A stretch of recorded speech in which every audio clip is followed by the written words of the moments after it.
The Sour Grape by Jory John and Pete Oswald. I'm a grape, a sour grape. Grrr. If somebody upsets me, I'll remember it. If somebody wrongs me, I won't forget it. If somebody insults me, I'll never ignore it. Nope.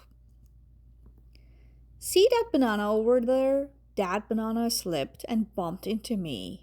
So I'm holding a grudge. See that orange? That orange didn't call me back for a week. Grudge. See that lime? That lime borrowed my scarf and never returned it. Grudge. I suppose I've got pretty thin skin for a grape. Nobody sips on this grape. Grrr.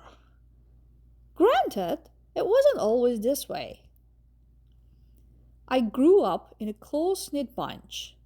There were about 3,000 of us in our little community. We were sweet to each other. You look nice today. So do you. No, you do. We all lived on a vine. Sure, it was a bit claustrophobic, especially when we were trying to get ready in the morning. Are you done in there? Come on. But my family was ripe with humor, goodwill, and warmth. We did our best with what we had. Are you gonna finish that? My grandparents visited on the weekends.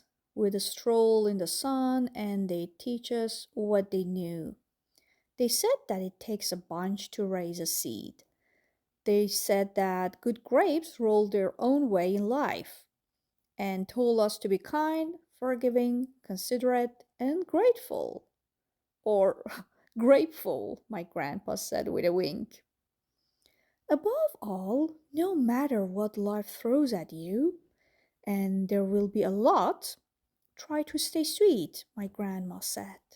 Indeed, we said in response. And for a while, I was the sweetest of the sweet. I said, please. I said, thank you. I brushed aside life's little annoyances. I knew how good I had it. Oops. Haha, no problem at all. But then, one day, something changed in me. It was my birthday. I had rigorously and vigorously planned a big party for weeks. I'd sent out invitations with the date prominently displayed. Get this, I had a Ferris wheel, a magician, and hay rides. I had snacks upon a snacks upon a snacks. The highlight of the party, though, was a fireworks display, which would happen at sundown.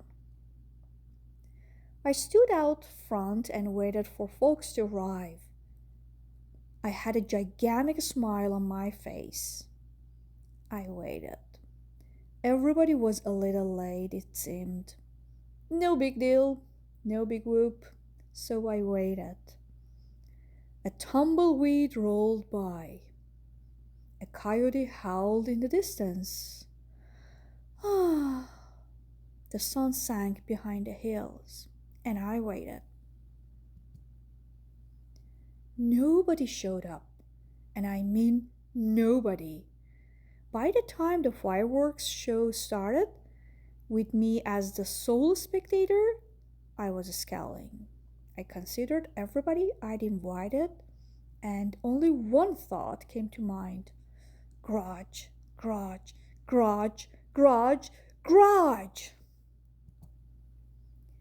After that, my personality became something else entirely. I went from a sweet grape to a bitter grape to a snappy grape.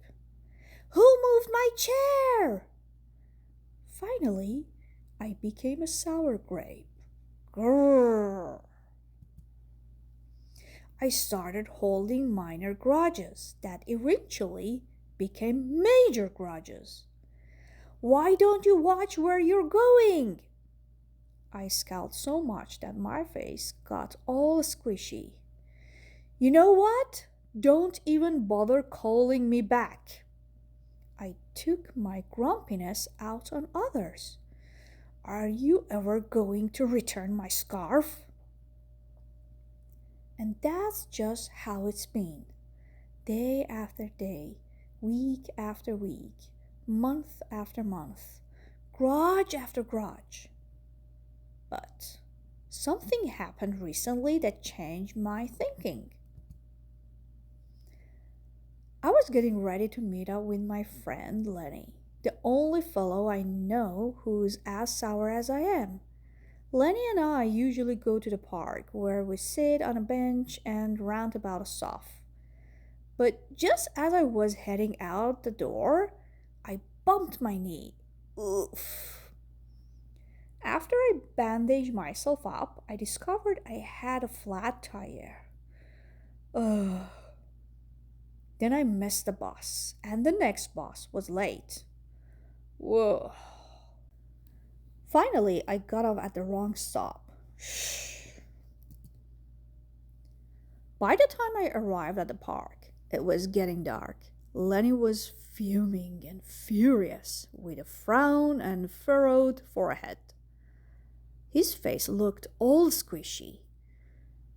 We agreed to meet at exactly 4 o'clock. You're 3 hours late. I tried to explain why I was so tardy, but Lenny wouldn't listen. He'd already made up his mind. He's formed a huge grudge and he wouldn't budge. I couldn't believe it. How unfair, I thought. How ridiculous, I thought. How similar to the way I would react. Oh. Lenny was pretty worked up. He was packing back and forth and making occasional grumbles. His tone was tart. So I gave him a little space. Besides, it was nice out. I noticed the sky changing colors, the melodic chirping of the birds, the evening breeze, the buzz of the park's insects coming alive at night. I suddenly felt grateful and peaceful and calm. Had I been missing all this simple beauty because I was too busy complaining? Meanwhile, old Lenny stormed off, muttering something about disrespect and lack of consideration. I'm pretty sure I heard him add a grrr too. I walked home. I pulled a dusty box out from under my bed. There were old family photos inside. I spotted myself in one of the pictures. I was so sweet. I knew that little Grape from the photo was still a big part of me deep down. It would just take some work to get back there again. And that was the exact moment I found the invitation I had sent out for my infamous birthday party. The one where nobody showed up. It said May 31st. But wait a minute here. My birthday was on May 21st. Alice, I told everyone to come on the wrong day. It was all my fault. I realized nobody's perfect, not even me. After that day, I started noticing other things too, like how remaining sour all the time is so draining. I'd wasted so much energy holding grudges when I could have easily cleared the air if I'd felt hurt. And yes, I still get upset from time to time, but that's okay because now I talk and listen and I work things out instead of just walking away. My sourness is fading. I'm letting go of all my grudges. And hey, it's working. Slip ups happen. I'm just glad you're okay. Oh, thanks. That scarf looks sublime on you. Why don't you keep it? Really, you're the best. Orange, you glad we got to catch up? I'm so grateful that we did. Sure, sometimes I still let out a little grrr when I'm frustrated, like this. But then I move on. My face is less squishy too. Oh, and don't worry, things are okay with Lenny again. Gosh, sorry I'm late. You must be furious. No big deal, my friend. You know what? If you look at things in the right sort of way, and if you remember to be kind, considerate, forgiving, and grateful, life really can be pretty sweet. Yes, indeed.